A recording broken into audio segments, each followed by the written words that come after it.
my career started after I moved to Phuket. 2 million baht we invested in the beginning. It's tough, man.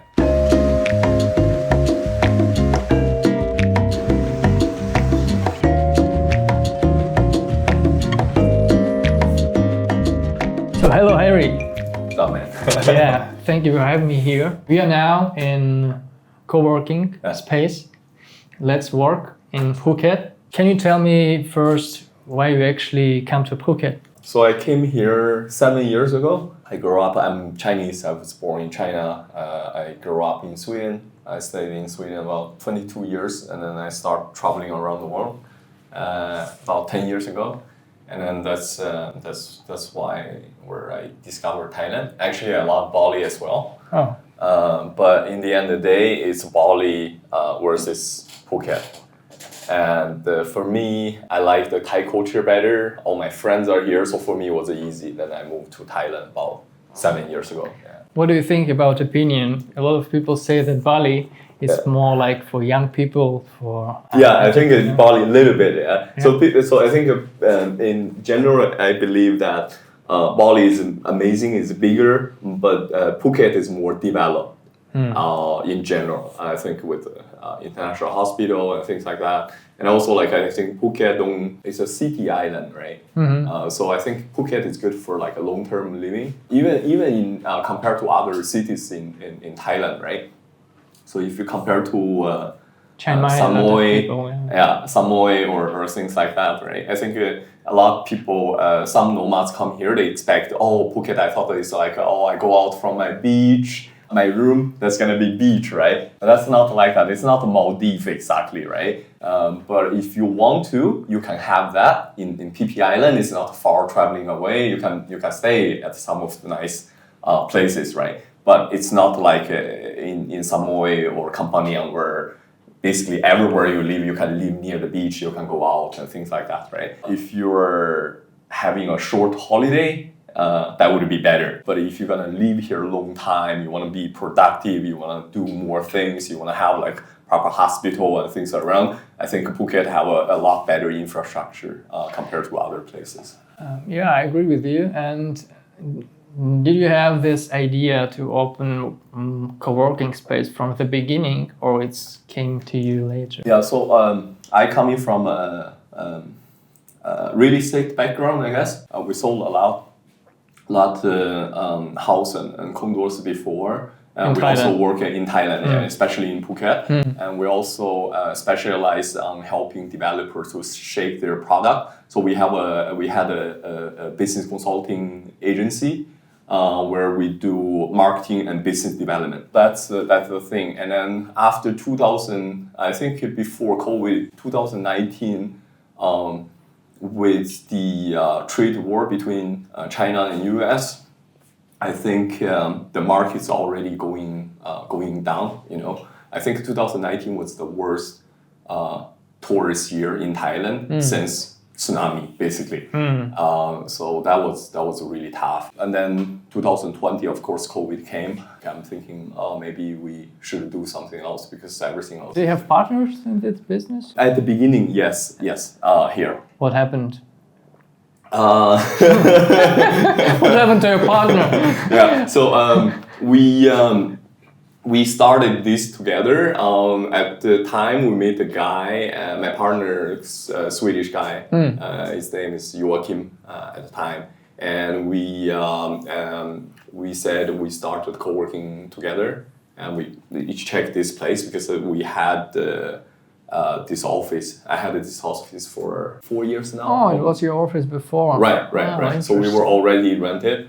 So the first floor was still a coffee shop, and the second floor was for real estate business. Right. Oh, cool. So we were already running, but at the time we didn't have any customer, right? So we closed the coffee shop. So the coffee shop is basically a window to getting customer and leads, right? So we had the kids park, outdoor area.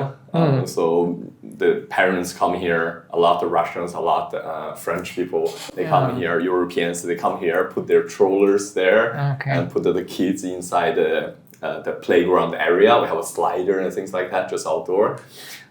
So they would, and the parents come inside, have a coffee, keep an eye. And you on talk the, about real estate and everything. Yeah, and then slowly, some of the people the customer that come in daily, of course, they see also the sign about real estate and things. They would ask and things. Maybe 3 months later, they would say, "Hey, Harry, we considering move to Thailand. Do you have something for rent or to buy, or we want to buy a house or condo and things like that?" So we get our clients this way, which is nice because after a while we become friends with customer, the regular. Very interesting idea to get leads through the coffee shop. But majority of the leads, we still have online channels, right? We have a referral, a lot of customer. I think for us, more than 50% of the sales since after 2017 or 18, it was basically word of mouth. It's just you're still doing relevant. Yeah. We're still doing that. Most of customers is still referral from older clients. So they would refer somebody. They would say, hey, maybe this customer bought apartment from us like 5 years ago, and then their cousin or their friends now is interested in moving to Phuket or buying something here. That's good. Yeah. They would refer. And then the COVID came, and you decided to adapt and. Right. We have a little bit understanding about which way it's gonna go. So at the time, it looked like that after the COVID, it's gonna be less people coming here. But the average duration of the people that come here is going to be longer. That's a no-brainer. I think most people will understand that. So before COVID, the average length for a customer to stay in Phuket, about 1 week, 5 to 7 days. That's their average stay in Phuket. But then again, maybe they have a 2-week vacation, maybe they have 1 month, but they will not stay here all this time. For Chinese customer, they come here maybe in average is 2 weeks, right? But then these 2 weeks, they spend 3 different places. They would stay in Bangkok a couple of days. It's not only Phuket, So the average length before was, say, 5 to 7 days. But then after the COVID, it's probably going to be 1 or 2 months at least for the customers here, online customers. Yeah. So that's what we believe is gonna happen. Our idea when we designed this is like, look, we have 50 seats, right? And it's not a turnover business. So once you have 40, 50 customer, you're fine. We believe that it's gonna work, right? Even nobody will come to Thailand because we still have loads of expats living in Thailand, right? They're from Bangkok, they're from Chiang Mai, they're burning season in Chiang Mai, which actually worked because once we opened, right? Actually, the majority of the people that have come first was Bangkok expat. That was the people. Are you happy that you made this move to open the coworking? Yeah, I think it's interesting. I worked before as kind of nomad, like many years ago. Oh, so you saw a lot of coworking? No, actually, when I was in Bali, like almost 10 years ago, Canggu wasn't the thing. There was no coworking space. I was like you were talking about before, right? I was also doing e-commerce at the time. Selling online and things, so I was traveling around with my laptop. But we do online research. So what we done is like we check the best places online and we try to copy the best things that they have. If somebody would like to open coworking in Asia, like in Bali or in Chiang Mai, what do you think? What kind of budget do they need to open the coworking like 50 places? Yeah. What kind of amount of money do you need to open this place? I think it depends, right? So for us, it's around 2 million baht we invested in the beginning. I think that's a lot more than we should put. You invested on the top, so you already had this place, and you invested 2 million. Right. If you're gonna run it together with the kitchen, and the F&B and things like that, food and beverage, it's gonna cost a little bit, even like a coffee shop with machines and things. But you rent this place. Yes, You yes, know this place. we run the place. I think those buildings are quite expensive. Yeah, I think the owners probably want $1 million US for the building, which is very expensive. What about location? Do you have some suggestions for people who want to open co-working space about location? I think if they want to open a co-working space, they can contact us because we're That's we're good, doing that's franchising. good. That's good. But again, like I think location is. I think you need to adapt, right? It's not like a McDonald's. Everything should be the same. Of course, the location is important, but you know, like here we on the Rawai Beach, our building. I love this place. I've been here for 4 years. I used to live on the second floor, the second half and things, right? So like I think the view and things is amazing, but people are different. Some of the nomads, they come here because of the community. Some of the nomads, they come here because of the view. Some of them come here because of the service and coffee. Like everybody is different, right? But some of the nomads is looking for like a maybe cheaper alternative. I don't care about the location. I don't care about the surrounding the area. As long as I have a nice chair, I can sit comfortable. It doesn't matter. It can be in the middle of a jungle, right? It's everybody. I think everybody is different. I think what you need to do is not focusing on like there's no best ideal for everybody. Just adapt to the whatever the ideal things. I think that would be the best way. So again, next place, if we're planning to open another place. Here in Phuket? Yeah, in Phuket, right. So another place would be, ideally, it would be somewhere near Nai Han. But probably the next place we open, right, probably won't have any sea view.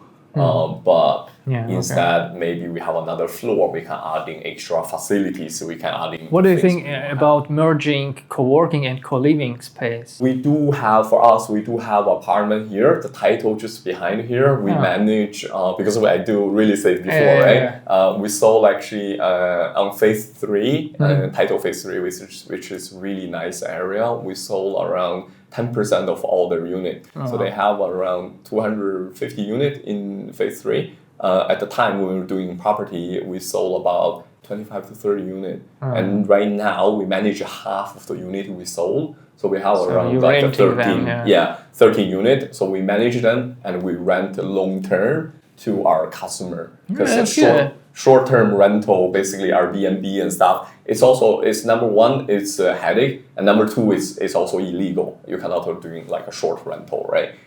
So we rent out the long term to our guests. So 80% of the guests we rent out to is through co-working people here, which is really nice. Yeah, that's nice. So you, like with a coffee shop, you get customers from this place. Right. I think in terms of co-working space, I think I think a lot of people don't understand, like have difficult understand. It's really not a turnover business like a restaurant, and coffee shop, and things like that.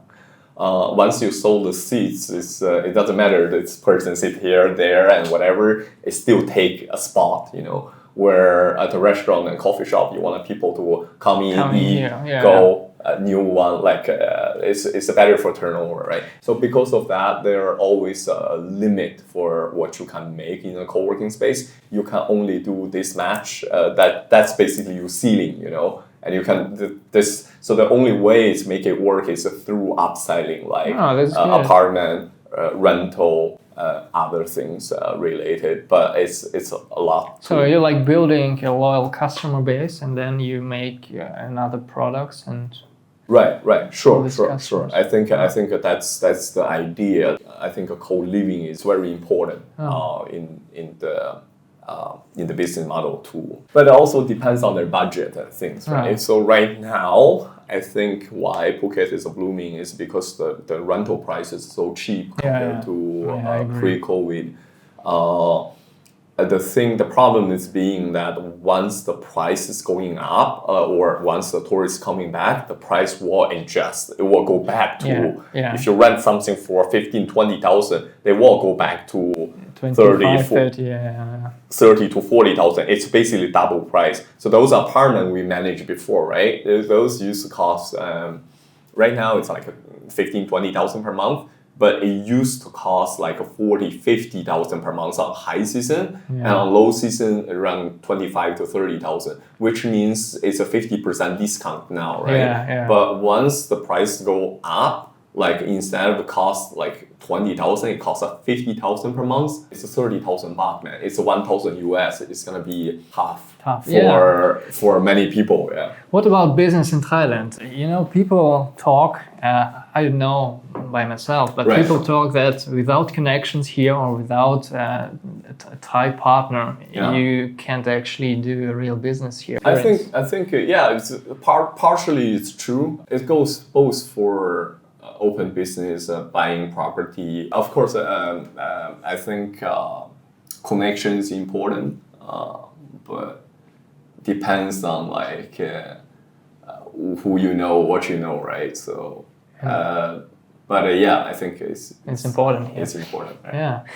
Tell me about the numbers. This year, because the apartment, the rental and stuff, it's not right now. It's not under Let's Work umbrella. It's under my previous company. We haven't adding the extra things. And same with car and motorbike rental and other things in the future. Probably event activity right now, which is just want people to join if we get a group price or we don't make any money on a customer. But I think in the future, if we can offer a good community and events and things, right? Even you have a market price, right? And you get a commission. People don't have a problem with it. That's not the point. I think in the beginning, the first year, we just like trying to build up things and make sure. Yeah, but still, how much you made this in 1 year? I think if you're doing well, again, you need to have the real estate and things like that. I think it's possible to doing 1 year return. 1 year return. So for the business, it's like when you invest 2 or 3 million baht. Right. Yeah. That's doable. That's possible, but not only by the seats. You have to have accommodation. You have to have other things like a plus. Do you have employees here? We have 4 staff. 4 staff here. Oh, that's a lot. Yeah. For 50 places, you have 4 staff. Right. That's because we want to provide the best service, right? So the idea with the Let's Work is like we don't want to build like a shopping mall. We don't want to build like very big places because then you run into each other. You will never say hello. How much do you pay to your employee? We pay pretty good. We pay 15,000 baht. They do have a bonus as well. So around can they get 15,000? They got more. Like everybody, I think in Phuket, it was like an average salary they're making like 25, 30 easily. That's an average, right? For all the time and things. Even the taxi driver, you just do 2 turns from central to airport and 2 times per day. You make it 30,000 per month, and that's for like a taxi driver. And if you work a little bit harder, you can probably make a little bit more, right? But now during the COVID, the minimum salary has been decreased to 300 baht per day for the Thais, which means like a monthly salary minimum, like legally speaking, minimum you have to pay 9,000, right? But again, I feel like we try to offer our team, or they're very nice. We do have many people come and go, but now we have a really good team. They're young, and we're trying to. They speak good English. They're very happy to customer. They give very good service. So the idea is like we want people to come here experience the service, right? So we would never ask people to bother them. They fill up the water for the customer when they're sitting here all day. If you're not busy, maybe they chat with you and things like that. So they're doing a great job, and I plan to keeping them for a long time if they're willing to. So. We have a base salary, and then we offer them a bonus and plus the tip. So I'd say it lands up somewhere between. It's more than 15. Yeah, sure. More than 15. That's good. And one of the last questions I wanted to ask. So you're a businessman with experience. So you've made real estate business. Now you have this place, and imagine that. There is a girl or a boy who is like 18 years or 20 years old and who want to start a business. And he or she have no experience, what can you say to this person? Do they need to do this, or do they just need to go to some work in the office? Man, that depends, right? I met a customer. They're successful businessmen when they're like 22, 24 years. I haven't started travel, done anything when I was like 20s, you know. I started traveling when I was like 30s. So I consider myself as kind of late, you know. But I think if you're early 20s or even younger, just travel and see the world. I think a lot. Start with traveling, yeah? Yeah, for sure. Like you need to see the things, right? And you need to figure out what you like. And then a long-term plan towards a saving or business idea is always good. Like if you have a goal, then it's easy for you to motivate yourself, right? My time in Sweden, all the 20 years, basically I didn't do anything useful. I think my career started after I moved to Phuket. Oh, interesting. But that's a huge decision, you know. It's like 20 years of friendship, family, work, everything, just leave everything behind, solo everything, just move somewhere. It's tough, man, but also turned out to be one of the best decisions in life. So like I think comfort zone is very dangerous. So if you're very comfort and you know government take care of everything, you have jobs and things, it's a good life, it's a secure life. But I think people should try to do things. And when you are young, it's the risk you take. It doesn't matter. Go to Bali for 1 year. Go to Phuket. Go somewhere. Live somewhere. It doesn't have to be Southeast Asia. It can be Brazil, whatever, right? Just go traveling a little bit. Live overseas a year or two and see what happened, and slowly figure out a way. What direction you want to go. I think open business is really tough. The more experience you have working or living or see different places, the easier it's gonna be, right? And it's also about adapting and things. Yeah, like living in a foreign country is not that easy. It's not just buy a ticket. You have to worry about a lot of things. But I agree. It helps to open the mind, and a lot of opportunities can come. Right. Yeah. Thank you so much for your thoughts. No worries. Thank you. Thank you. Yeah.